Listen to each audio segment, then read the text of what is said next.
Kinetics is how fast a reaction proceeds or how the reaction occurs. In order to understand kinetics, we need to understand collision theory. Collision theory is when atoms and molecules must collide for a reaction to occur. There are three aspects to collision theory. One, the reactants must collide. The more frequent it collides, there's a better chance a reaction will occur. Two, molecules must have sufficient energy. So that means they must meet the activation energy. And at last, all collisions do not result in a reaction. It only results in a reaction if they collide in a proper orientation and with enough energy. In row 1, two molecules come and they collide. It results in no reaction because the orientation was not correct. In the second row, two molecules come and collide. A reaction occurs because 1, there was proper orientation. Number 2, it met the activation energy. The intermediate, this in-between point, is called the activated complex or the intermediate state. And we'll spend a little bit more time on this when we actually do the potential energy diagrams this chapter. In row 3, two molecules come and collide, but again, the orientation is not correct, so there is no reaction. In row 4, two molecules come and collide again. The reaction does not occur even though the orientation is proper because it did not meet the activation energy. In general, collision theory states you want molecules to collide. More frequently they collide, there is a better chance of a reaction. But in order to have that reaction occur, it must meet the activation energy and it must be in proper orientation. If one or the other is missing, no reaction occurs. There are several factors that affect reaction rates. One is the nature of the reactant. Physical state, we're talking about is it a gas, liquid, or solid. Sometimes when we have two solids, they do not react. While they are in aqueous states, they do have a reaction. The second is chemical identity. For example, some metallics react faster than others because of the activity series. If I have increased concentration or increased pressure, chances are there is more molecules, so there will be more collisions occurring, which will result in more reactions. If I increase the temperature, there are two factors. Increasing the temperature will make the molecules move faster, so chances are they will collide more often, so the frequency increases. If the temperature increases, it is more likely to meet the activation energy requirement for the reaction to occur. Number 4, catalysts will make reactions occur faster because it will lower the activation energy. However, the catalysts themselves do not change. They will be the same before and after the reaction. Surface area. In general, the greater surface area exposed, the greater chance of collision between particles. Therefore, the reaction will proceed at a faster rate. Rate is how fast or slow a process will occur over time. Or you could think of it as the speed in which a chemical reaction takes place.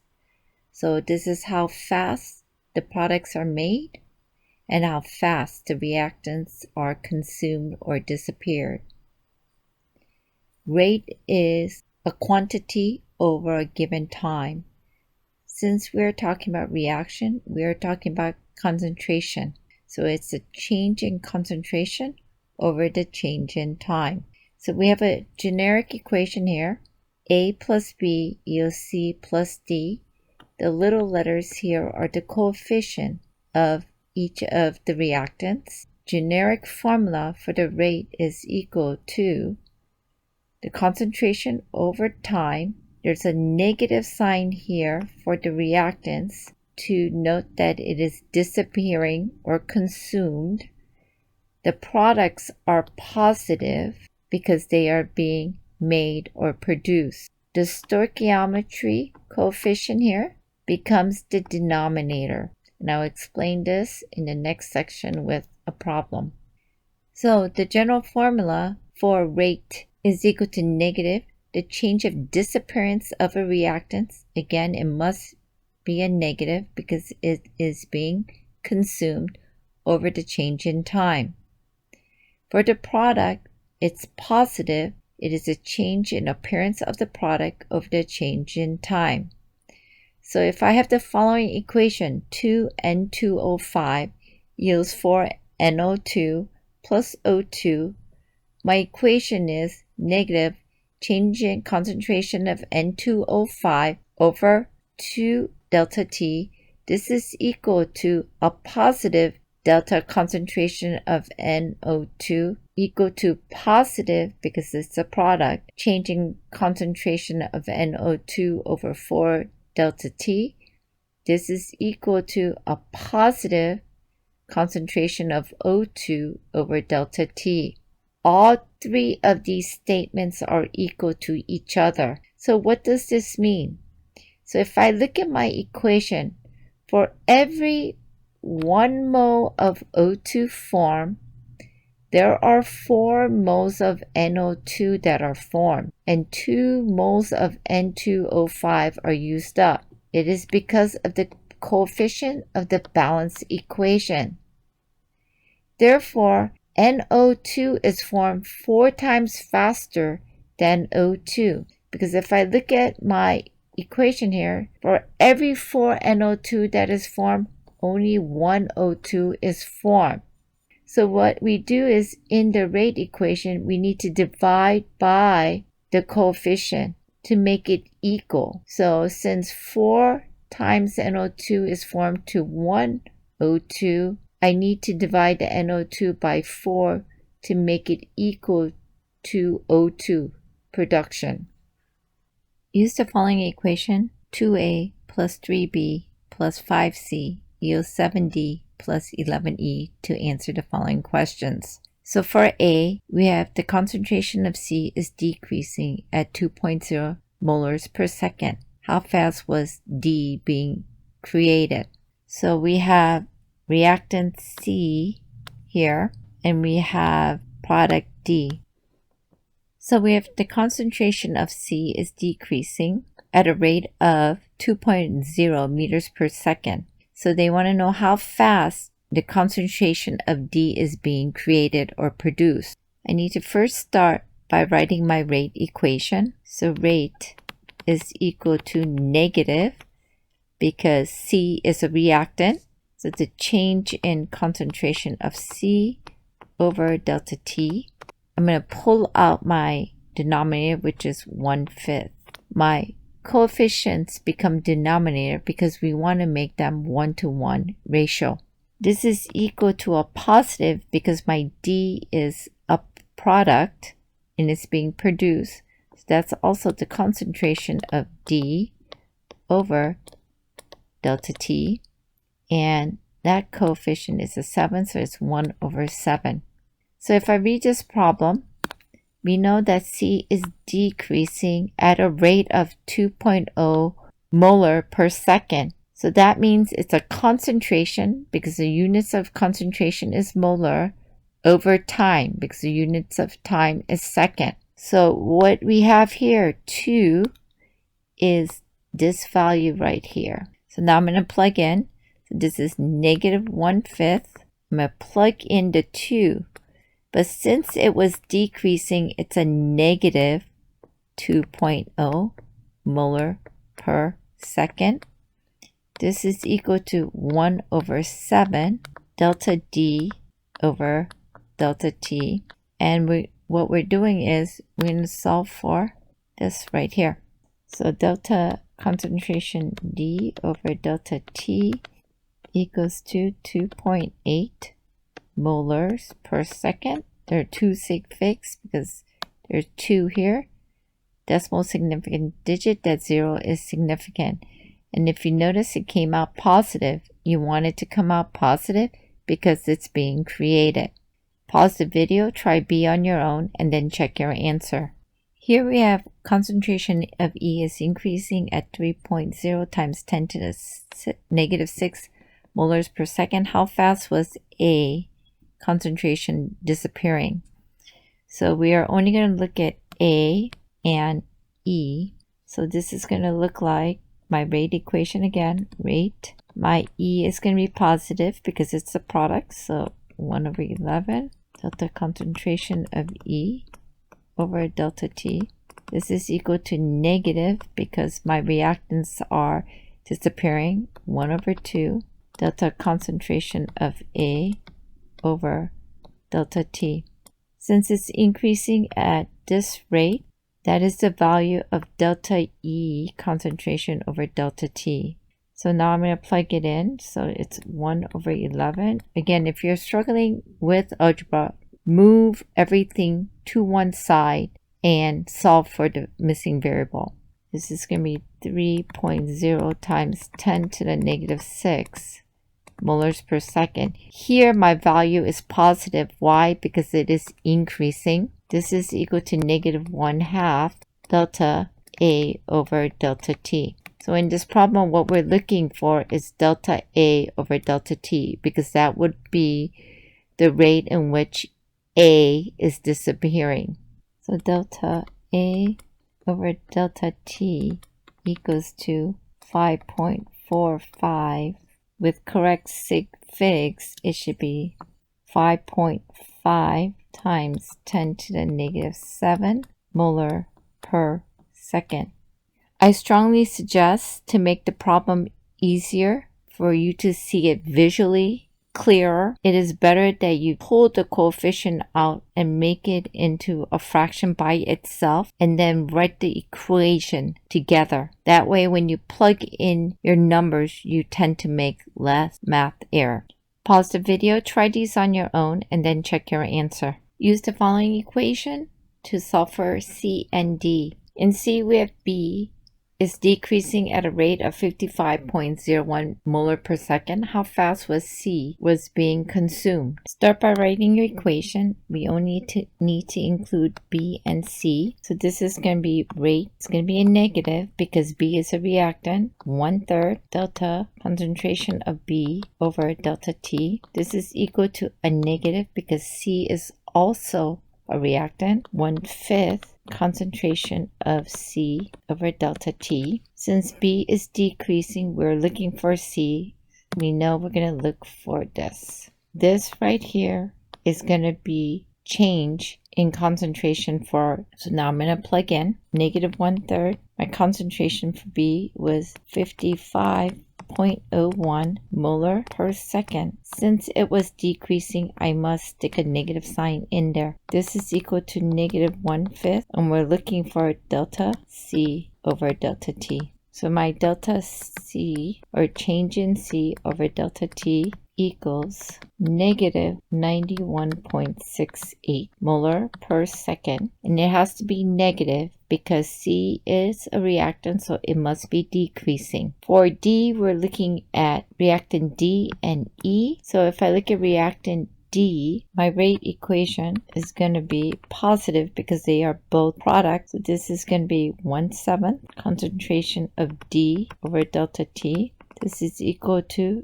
a positive again because it's a reactant. 1/11 change in concentration of E over delta T. They gave you the rate of D, so that is delta D over delta T. So we know we're going to look for delta E over delta T. That is 1/7, and it's a positive number because it's being produced molar per minute. This is equal to 1/11 delta E over delta T. So delta E over delta T becomes 157.1 molar per minute. There are 4 sig figs because there's a decimal and a significant digit in front, so all those zeros are significant.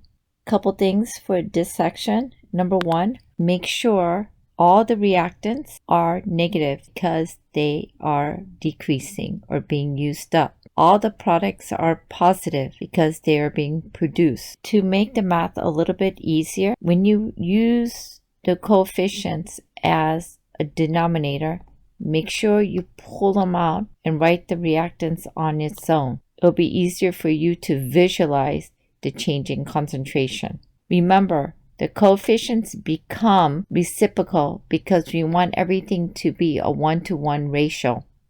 Pause the video, try this problem on your own, and then check your answer. If the rate of disappearance of O2 is 2.17 times 10 to the negative fifth molars per second, what is the rate of appearance of O3 or ozone? So we need to use the following equation, and we need to write my rate equation. So rate is equal to negative because oxygen is a reactant. So 1/3 change in O2 over change in T. This is equal to positive because ozone is a product. 1/2 change in O3 over delta T. So we are looking for the appearance of O3.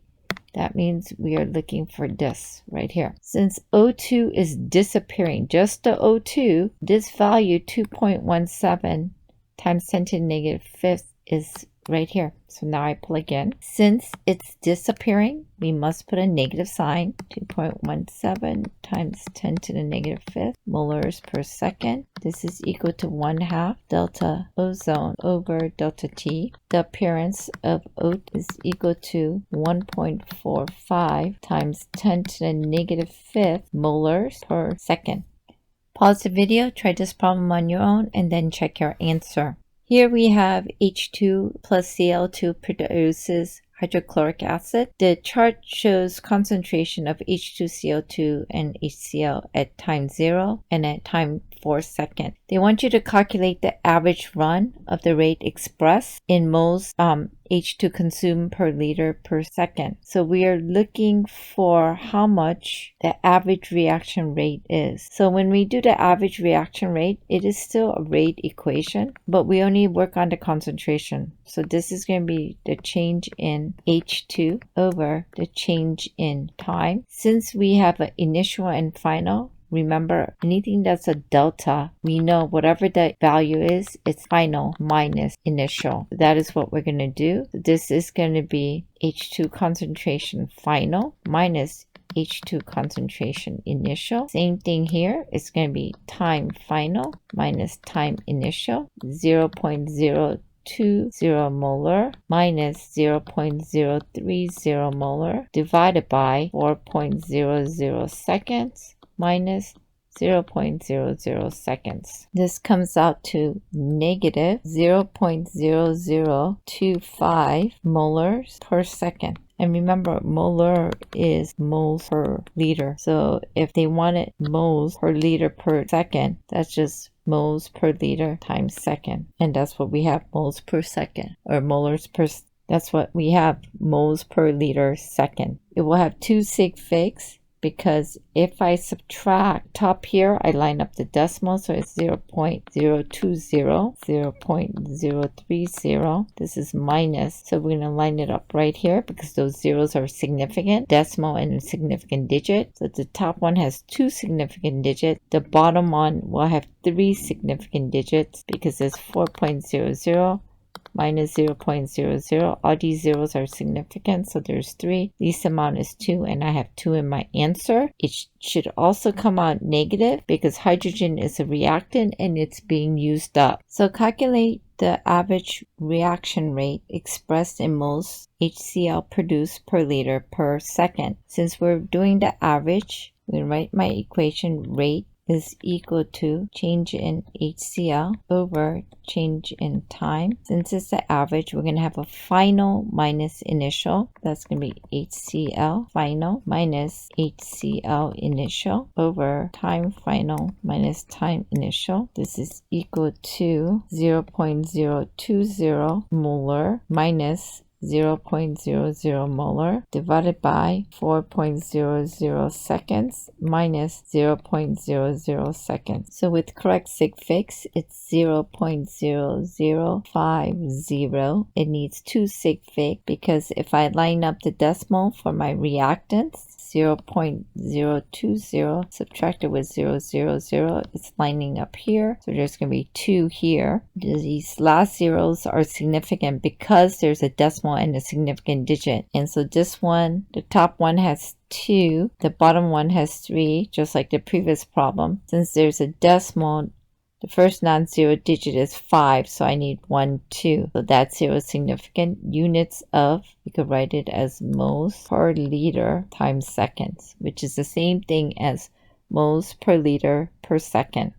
In summary, when we are writing rate expressions, please note that the reactants must always be negative. The products must always be positive because they're being produced. Our stoichiometry coefficient becomes the reciprocal to make everything 1-to-1 ratio. To help you out, when you are calculating the average reaction rate, you are always doing a final minus initial. We do not look at the coefficients of the balance equation to calculate the values because it's the average weight of the reaction, and it does not depend on if something is being produced or something is being consumed. We are only looking at that particular concentration.